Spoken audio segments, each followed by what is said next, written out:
Today's bite-sized episode is sponsored by AG1, one of the most nutrient-dense whole food supplements that I've come across, and I myself have been drinking it regularly for over 5 years. It contains vitamins, minerals, probiotics, prebiotics, digestive enzymes, and so much more, and can help with energy, focus, gut health, digestion, and support a healthy immune system.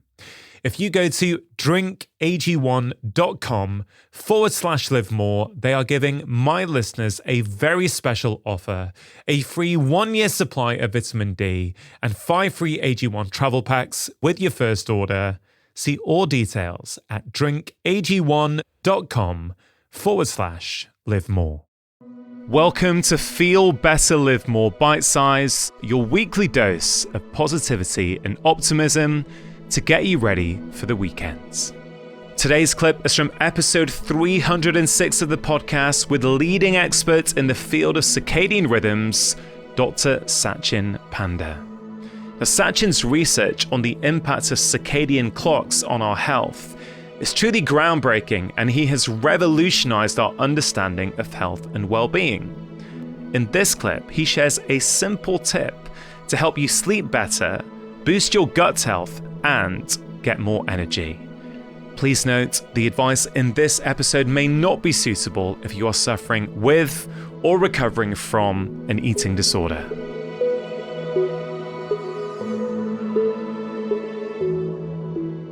The whole conversation around nutrition for many years, and even now, is still dominated by what we should be eating.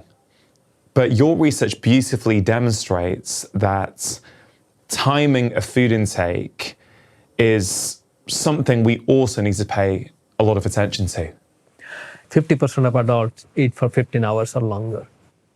And we all evolved on this planet with 24 hours light-dark cycle and eating-fasting cycle. So that's why we are designed to go through this at least 12 to 14 hours of fasting every day. Our gut lining and many parts of our body actually gets a lot of damage throughout the day, and they have to be repaired.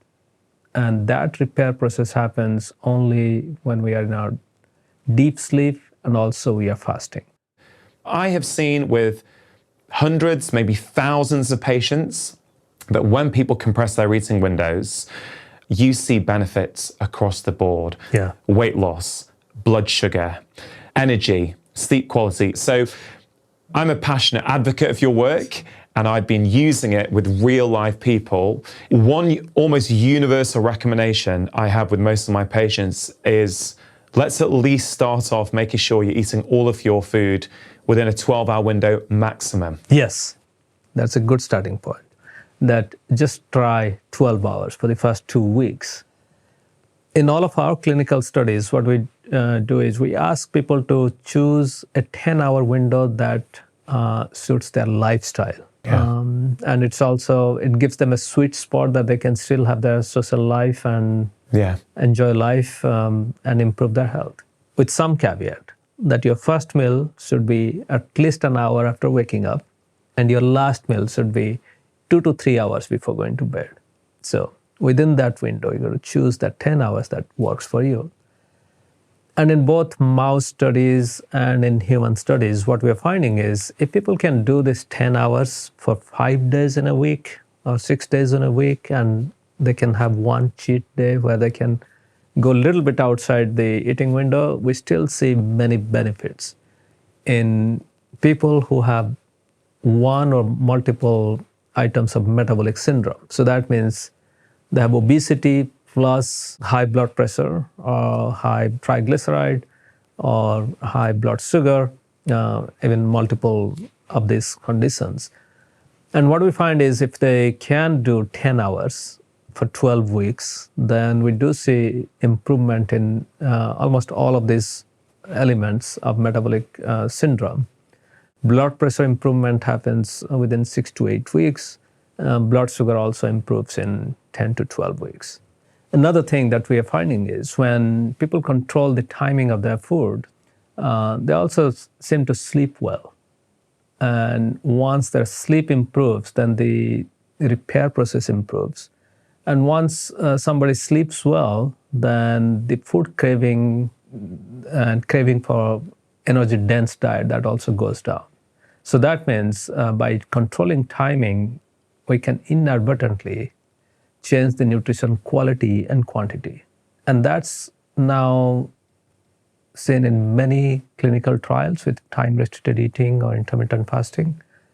People, although they are asked to eat within 8, 9, or 10 hours window and then leave the rest as fasting, when you go back to analyzing what they ate, then what we find is they modestly reduce their calorie intake by somewhere between 5 to 10, and in some cases, some people can reduce even by 20%, which is pretty good because intentional calorie restriction is very hard. For people to reduce calorie by even 10 to 20% every single day is very hard.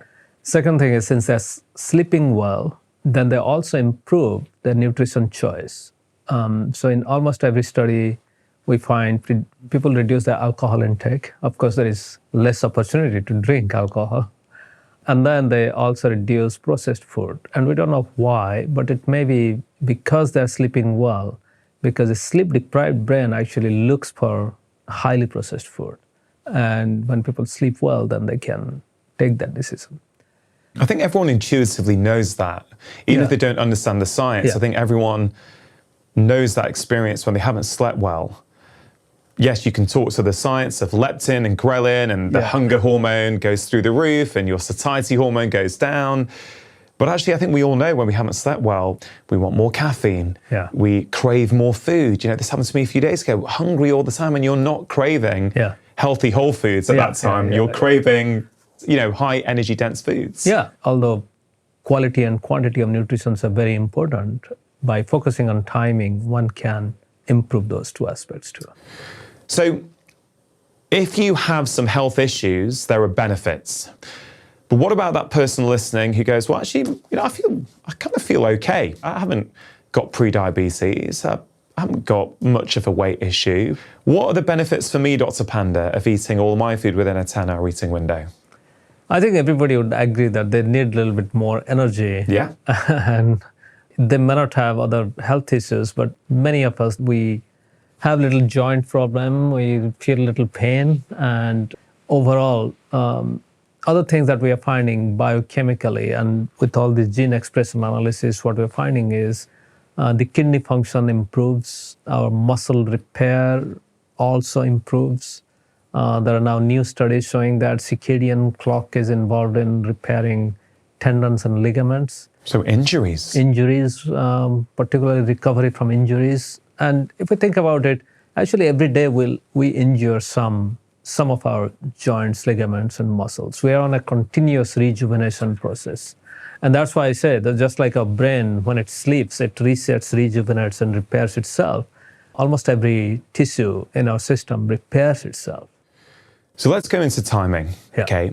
Lots of things happen in the body when we have a period of time without foods. Reduction in inflammation, change in genetic expression, ability to repair and rejuvenate better.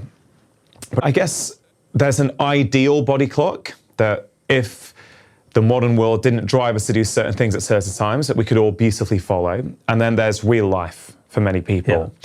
So let's start off by going, what does an ideal body clock look like for someone? Let's say they wake up.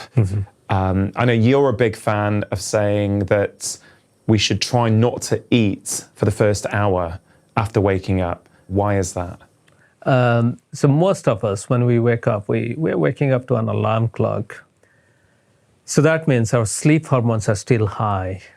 Although we just dragged ourselves out of the bed, our hormones, particularly melatonin, is still pretty high. And that takes an hour or two to go down. And within 45 minutes of waking up, our stress hormone cortisol reaches its peak. So this is the time when you can say changing of the guards that happens in the morning. So the sleep hormones are coming down, the stress hormones are going up, and your body is actually not ready to digest food and assimilate nutrient perfectly. Most of us still have pretty high level of melatonin, which can inhibit insulin release. So if we eat something or drink tea with milk and sugar, to process that, a body has to produce and release sufficient amount of insulin, which may not happen properly in the first 1 hour.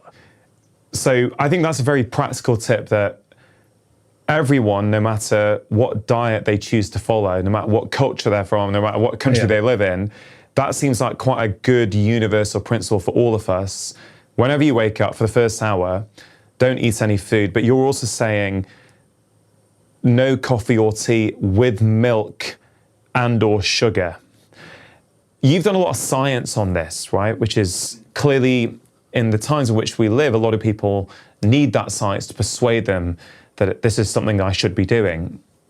But if we just zoom out for a minute and look back at our evolutionary history as humans, actually, it's hard to make the case that we would have been eating consistently over 13, 14, 15 hours in every 24 hours. You know, we would have naturally had these long periods where we didn't eat in every 24 hours. So yes, there's science to support it, but there's also, if we look at our lives through an evolutionary lens, it kind of works as well, doesn't it? Yeah, it does. And in fact, our ancestors, hunter-gatherers or farmers, they didn't have access to plenty of food. And another thing was they didn't have access to processed food. So food was not ready for consumption any time of the day. So in the morning, people typically spend time gathering food or preparing for cooking.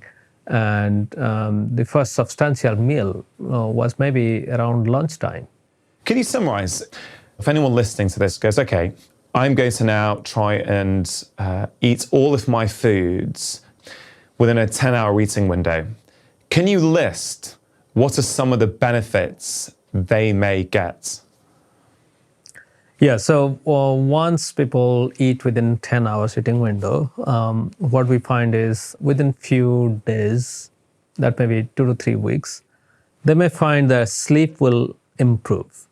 And this is something that we find in many of our patients who self-report how is their sleep.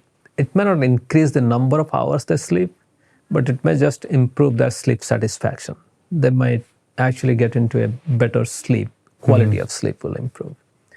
Then those who have acid reflux, I don't know the numbers in the UK, but in the US, there are 65 million prescriptions for acid reflux written every year.